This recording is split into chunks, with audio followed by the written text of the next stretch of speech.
Whatever you got on your mind, it's been a really good week so far. I know our players and coaches and their families have really enjoyed the hospitality here at the bowl game. They've done so many things. The hotel and the staff have been tremendous. So we've had about as good a bowl week in preparation as I've seen. So we'll see how that translates Friday. Yeah, I was going to ask, there are obviously bigger bowls, but as far as, you got 18 to 22-year-olds, this is probably the perfect place for them to be during bowl season with all the theme parks and activities. There's no doubt about that because, especially the way Dabo has structured things, giving them the opportunity to get some really good practice in, get some training in, but then leaving large blocks of time, which is, as all you know, I mean, that's what's necessary to be able to go and enjoy the park. So having those large blocks of time have given the young men and our staff here time to go and enjoy what Orlando's all about. And it's a great destination.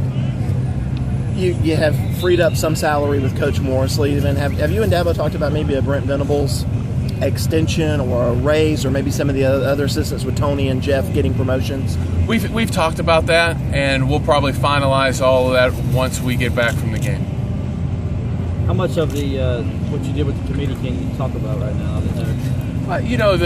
Our work's still in front. I mean, so you got to play the games, but it was a great experience, and I think that what went into putting that all together and the great work that the College Football Playoff Committee staff did gave the 12 of us the opportunity to really get all the information that we needed and come at it from 12 different directions, but really kind of create a consensus around those 4 teams that ended up playing in the playoff. Have you received any friendly emails from Baylor or TCU fans talking about your selections? The only thing I can tell you guys is, the College Football Playoff home base is in Dallas.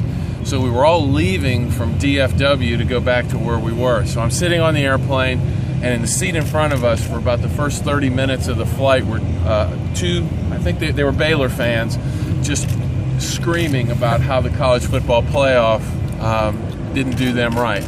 And, of course, I sat there with my hat down and reading the book and said, okay, guys. And luckily they got off in Atlanta before I did, and that was all I heard.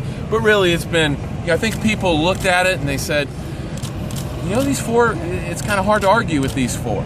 And, we're just moving on from there. What did you learn the most from this experience, being involved in it, and how it affects or does it help the ACC, Clemson, or anything like that? Well, first of all, one of the major tenets of being on this committee, whether it was Oliver Luck, Barry Alvarez, Jeff Long, Pat Hayden, or myself, and it's been a huge tenet from the time we all got on the committee, is you leave your conference hat at the door, you leave your school hat at the door, you're here for all of college football, and it's not you're representing this conference or another conference, or certainly not your team, as you're recused when they're speaking about your team.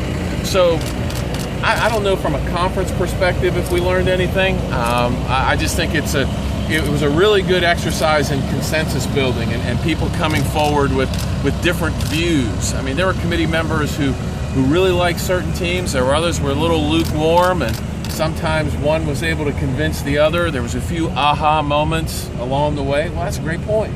So let's explore that a little further. So it was a good process. Looking forward to having the opportunity again next year to go through it. Did it wear people out? You had one guy have to leave sort of in midstream, and then you had a guy resign his job the other day. Well, stay on the committee. I think for Oliver, I think from an athletic director's perspective, what Oliver's going to bring to the NCAA office is incredibly valuable. President Emmert talked about that when he first took the job at the NCAA, of bringing in a practitioner to help work the day-to-day, not only communication, but day-to-day workings of the NCAA office and make it more in line with what happens on a campus. And Oliver, I think, is the perfect guy to do that. He's a great communicator. He's incredibly intelligent. And I think that position is really going to help the communications and the ability to understand both sides of the equation, what the NCAA and the member institutions as a whole are looking to do, and maybe how it affects individual conferences or schools. Would anybody ever get to see how you voted when you get your final rankings come out, how you guys did it, or was that kind of quiet? No, all those will be, none of those were kept. It was just all done. As far as what you guys learned as a committee, is there something that you say, okay, maybe we can do this better next year? We're actually all tasked with, by the middle of January, putting together a little paragraph or two on what we thought might help the committee in future years, and we'll pull that all together. We're going to have a conference call as a group later on in January, and then they'll take those ideas, the ones that we agree on that make sense, and they'll move that to the management group, and that's the collegiate commissioners and the athletic director at Notre Dame, and they'll talk about those and see if any of them are feasible. The thing that's